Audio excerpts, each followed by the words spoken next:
నకిలీ సర్టిఫికేట్స్ తయారు చేస్తున్న ముఠాను మాదాపూర్ పోలీసులు అరెస్ట్ చేశారు. గచ్చిబౌలిలోని ఇందిరానగర్లో జిరాక్స్ సెంటర్ కేంద్రంగా దందా నడుపుతున్న ముగ్గురు వ్యక్తులను అరెస్ట్ చేశారు. పోలీస్ వెరిఫికేషన్ సర్టిఫికేట్స్, నకిలీ వే బిల్స్, నకిలీ experience certificates, medical reports, fake home guards ID కార్డులను స్వాధీనం చేసుకున్నారు. ఫేక్ సర్టిఫికేట్స్ పొందిన 9 మందిని కూడా అరెస్ట్ చేసినట్లు మాదాపూర్ ఎస్ఓటీ పోలీసులు చెప్పారు. ఫేక్ సర్టిఫికేట్ల పట్ల ప్రజలు అప్రమత్తంగా ఉండాలన్నారు మాదాపూర్ ఏసీపీ శ్రీధర్.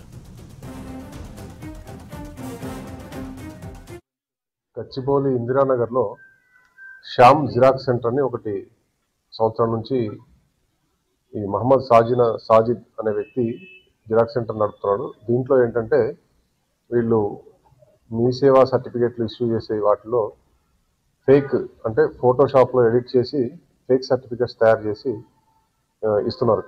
అంటే వాళ్ళని అప్రోచ్ అయ్యే వాళ్ళకి ఈ దీంట్లో టెక్నీషియన్ వచ్చేసి గంటా రాజీవ్ గాంధీ అని చెప్పి వీళ్ళు ఏంటంటే వీళ్ళు అంటే తెలిసిన వాళ్ళకి అట్లా ఒక్కొక్క దానికి 300 నుంచి 500 దానికి ఛార్జ్ చేస్తూ ఈ ఫేక్ సర్టిఫికెట్లు ఏవైతే ఉన్నాయో police verification certificates, fake SSC memos, తర్వాత ఫేక్ థెరపీ సర్టిఫికెట్స్, ఏమైనా ఐడి కార్డ్స్, బోనఫైడ్ సర్టిఫికెట్స్, ఇవన్నీ కూడా ఫేక్ తయారు చేసి వీళ్ళు కావాల్సిన వాళ్ళకి ఇస్తున్నారు. అయితే ఇవి ఎవరైతే దాన్ని యూజ్ చేస్తే వాళ్ళు కూడా నేరం చేసినట్టే. తెలిసి ఫోర్జరీ సర్టిఫికేట్ ఉపయోగిస్తే అది కూడా చట్ట ప్రకారం నేరం.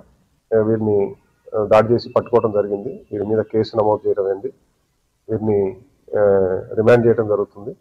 అయితే ప్రజలకి ఏంటంటే విజ్ఞప్తి, దయచేసి ఈ ఫేక్ సర్టిఫికేట్ని యూజ్ చేసి మీరు ఎక్కడ ఒకవేళ ఇప్పటికిప్పుడు దొరకకపోయినా తర్వాత అయినా వెరిఫికేషన్లో దొరుకుతారు.